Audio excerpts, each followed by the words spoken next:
to PHAMCAST, everyone. We're continuing our conversation with Les Schmidt, talking about mental health, addiction, but more importantly, empowerment and hope. There are so many people struggling, Les, and you've talked so much about your vulnerable journey that you've been through. You've talked about some of your tools. Community is important, and we can't have this podcast without thanking one of our other ambassadors, one of my dear friends, Nancy Brooker, who actually, you coached her husband in football many years ago, and she's the one that introduced us. So we want to give Nancy a shout out. Absolutely, Nancy. Yes, and you know, I'm going to, for her, actually add to your toolbox when it comes to mental health, because there's an incredible thing that Nancy is highly trained in, scientifically proven, and at your fingertips, literally, and that's called tapping, or emotional freedom techniques. We're going to have her on the show to go through that, but if we're going to just put, as we're stocking your toolbox, your mental health and wellness toolbox today, you want to look up tapping and you want to reach out to Nancy Brooker. We're going to have her on to actually walk through some tapping, and during FAM she is going to be sharing some tapping, so we want to give Nancy a shout out. Beautiful. But I want to start by talking a little bit, you talked about the reframing, and you talked about action, and you talked about, when we were off camera, talking about thought stoppage. So I'm going to share a story that somebody who I have a great deal of respect for, and who has been instrumental in allowing me to get my voice out here. Chris, who's in the control room right now, Chris Cox, who is producer, has become a friend over the years, and has very honestly and authentically shared with me over the years his struggle with anxiety and depression. And you know, I know how hard that can be for anybody, but for men, I think there's a particular challenge. Absolutely. And he has shared that with me so much, and he recently shared this, and I've heard others say this, whether, you know, in my clinic, somebody that I'm treating with anxiety or depression, I know when he mentioned it, you related to this. He described having anxiety and depression in an episode as being this storm approaching from the back of his head, this electrical storm that was dark, and he knew it was coming, but he couldn't stop it. And of course, when we talk about mental health, we have to look at an integrative approach. And you talked about being on medication, and Chris is on medication as well. But that's one thing in the toolbox. Only and that one. helps to keep those voices a little bit further behind. But that noise in your head constantly going, he talks so much about that. You experience that too. It's exhausting, isn't it? I say everybody gets an energy pie every day. I like to use this metaphor.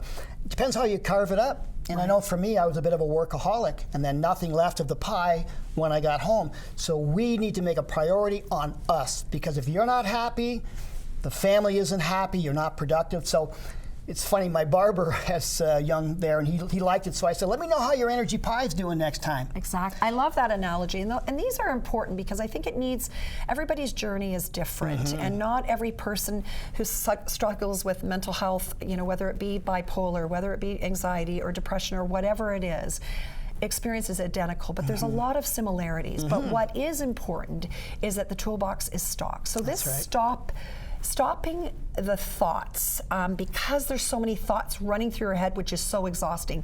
Can you explain and help stock the toolbox that you use daily to stop the thoughts that are going through your head, so that you can regain some of that energy? Well, I'd love to, and it works perfectly for me. I don't have to do it as much now, because as you know, a behavior, people used to say it takes 21 days to change a behavior. I say it takes a year. At least for me, it takes a year consistently. You're creating a new neural pathway when you change. So basically, I had an adult counseling business, and of course was a guidance counselor, but basically you're looking, there's two of them, you picture in your mind, cancel, you don't say it, you can if you want, cancel, cancel, cancel, cancel, cancel. I'm doing it right now. My mind is blank from that thought. You got to replace it with a positive thought. That's not too hard to do. Stop right there, I love this. So you have a negative thought, whatever it will be, it is simply a thought. Yeah. Doesn't mean it's right. No. Doesn't mean that, you know, it defines you. No. But it's there. And when you're in the height of anxiety and depression and addiction, there can be many of those thoughts. So what you're saying is you cancel that thought without judgment, but you cancel it. But then the action, going back to one of our previous segments, you have to have the action, and the action here is to replace it with a different thought. And hopefully a positive. And a positive one, which is really important. 100%. So I love that, and because it's tangible, it's something you can do. And so that stop, what did you call it? Thought stoppage. Cognitive technique. It's a cognitive technique. So I want everybody to put that in their toolbox.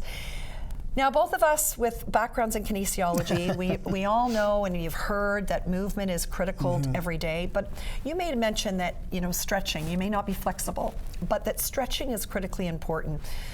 There is another FAMBassador, Leslie Spicer, who is a fascia stretch specialist, and the mind-body connection and actually using stretching from a neurological perspective to rewire and to release, the body as a house for emotions, to release stress and emotion is incredibly powerful.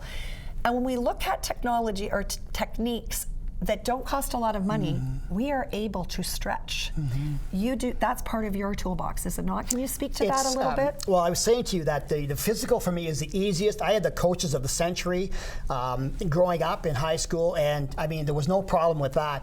So weightlifting, isometrics, when I walk in the morning in the forest, the aerobic, all of that is easy, but I hated to stretch because it hurt and it took time.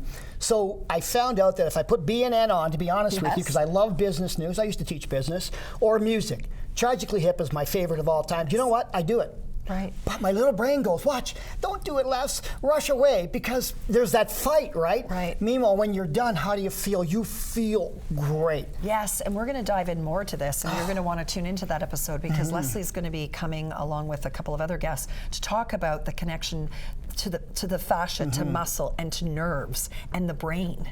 And this is being studied. Oh, big time. This is being studied at big, research centers, validating the importance of it, which is why we feel better after we stretch. Not just exercise, but stretch. So I love that, because yet there's another thing that you can do that doesn't cost money, and it changes the autonomic nervous system and the vagus nerve, which is critically important for calming our brain, calming that crazy thoughts that are in our mind, and allowing us to maybe focus back in on our breath, which is another free resource. Breath work, which is another thing that during Preventative Health Month we're going to be teaching people. Breath is vital, but we take it for granted, right? It's just here, we're breathing.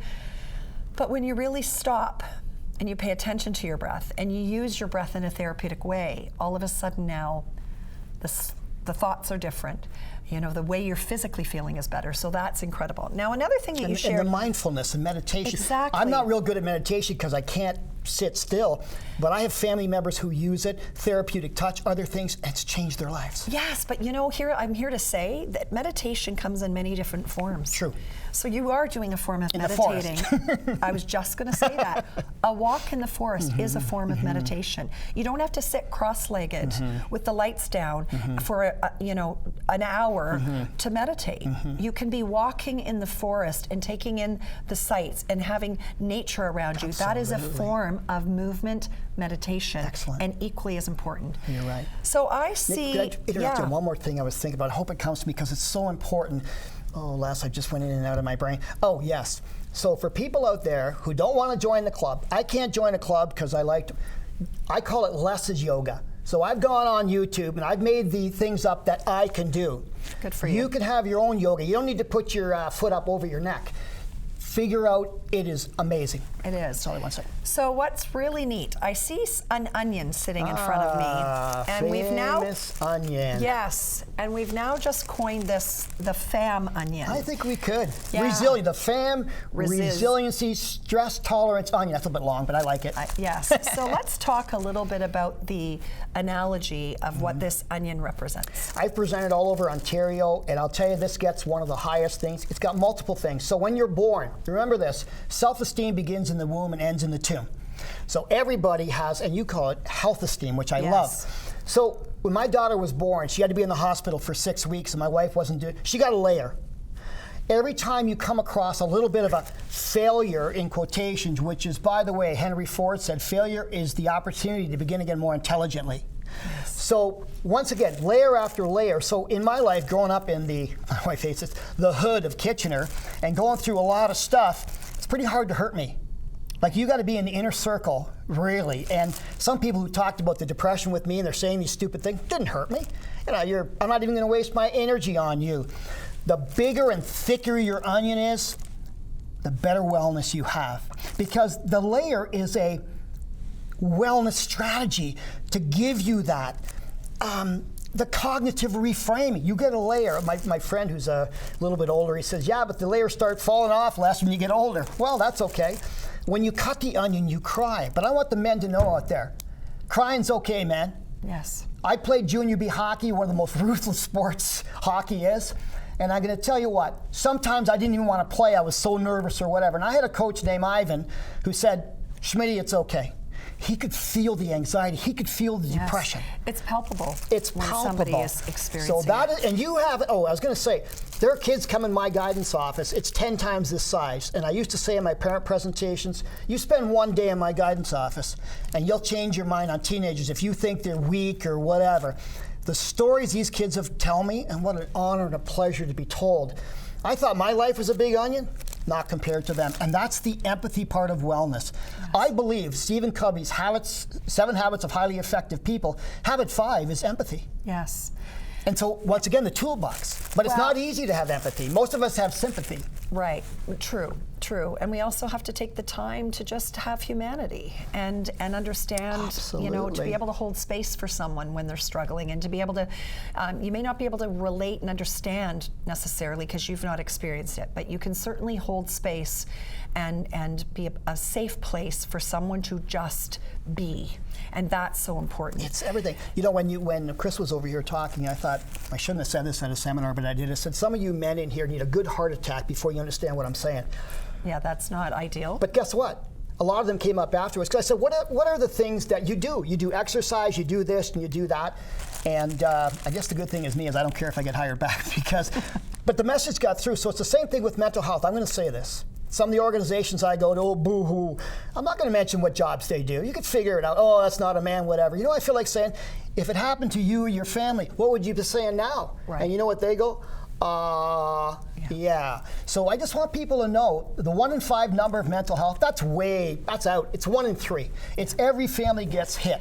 And 100%. You know what? As we take FAM, as we take the school mental health, as we take Canadian Mental Health Association, who one of my previous students is the CEO, what an angel she is. This is all it together, as you say. Yes, better together. So that's the onion. And I tell you what, my onion right now, my wife can hurt me because I love her so much. And she puts it right to me, which I love. Because if you don't put it right to me, honestly, yes, I'm going to rationalize it away. You know, because just, I'm not saying it's a man thing, but it's so easy to, well, my dad never had that. What a dumb thing to say. Yeah. Anyway, I'm congratulating my wife again. You betcha. And she deserves to be congratulated, I'm sure. Yeah, she does. So we've only got a few more minutes left, and I think I'd love to stock her toolbox with a couple of things, a wellness library, and one person that has been instrumental in mentoring me through my whole career, his work, is Dr. Gabor Mate, an incredible Canadian physician who has got many award-winning books and really is changing the way we look at both mental health and addiction. And one day, I'm going to put it out there, one day he's going to be on this podcast and talking about. So just a couple of examples of books that you've used, and I'd like to hand them out here. Wayne Dyer, of course, another great mentor, Deepak Chopra, Jack Canfield, Gabor Mate, and his work is incredible. These are all types of books that people can be, leaning in on. And before we close, I think, when people are struggling with anxiety, depression, or any form of mental health, we focus a lot, and that's human nature, on the negative and what, our failures. And life comes with failures. And as my dad, rest his soul, used to always say, Margaret, fail forward and fail often. I love it. Right? Fail forward and fail often. But we also in our society have lost the ability to also celebrate success, and because we don't want to seem conceited, or sometimes it's the other way. Now with social media, everybody's trying to compare and be the best of everything.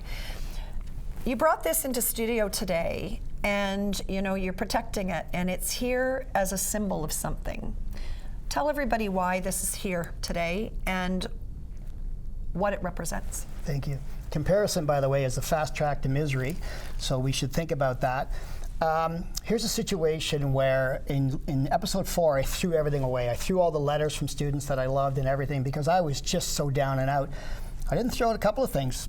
Couple letters. So this was given to me by a father. When they scrape off the Parliament building, I guess they were fixing the roof, they made a maple leaf out of it. And his daughter was a special needs student that we got into a little bit of a heated discussion among staff about what should happen. Well, guess what? She's an educational assistant today doing fine. And when the dad gave me that, I could cry right now because I thought, I didn't expect it. We never expect it.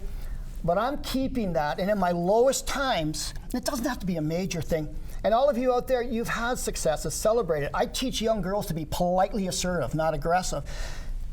Be assertive with yourself and your well-being and your inner core and your foundation, and you're going to be okay. That's exactly it.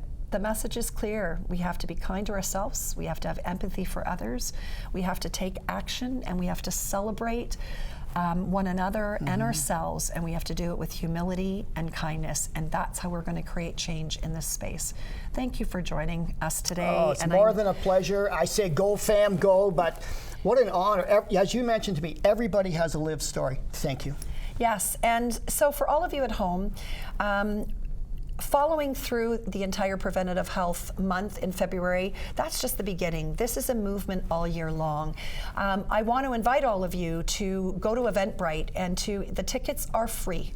You can donate because we're giving back. FAM is also, yes, it's a grassroots movement and it's volunteer based, but we know the importance of giving back and what that can do to help ourselves in our own mental health. But on Saturday, February the 15th at North Bramalea United Church, a group of us are hosting, as part of FAM, Real Lives Touched by Addiction. You are not alone. Les is going to be there along with another panel. Go to Eventbrite and look for Real Lives Touched by Addiction. You are not alone. In memory of Benjamin Murray and anyone else struggling with mental health and addiction or who have lost their battle, like Ben has. These conversations have to continue to happen. They have to be real, they have to be honest, and they have to be with humility. And together we're going to change the way we address mental health, this crisis in this country for years to come. On behalf of everybody here at Your TV and the FAM movement and Les and all of our FAM ambassadors, remember, a healthy tomorrow begins with prevention today. You deserve to be the CEO of your health. Stay connected with us because we're here to help you find the best way forward. Bye for now.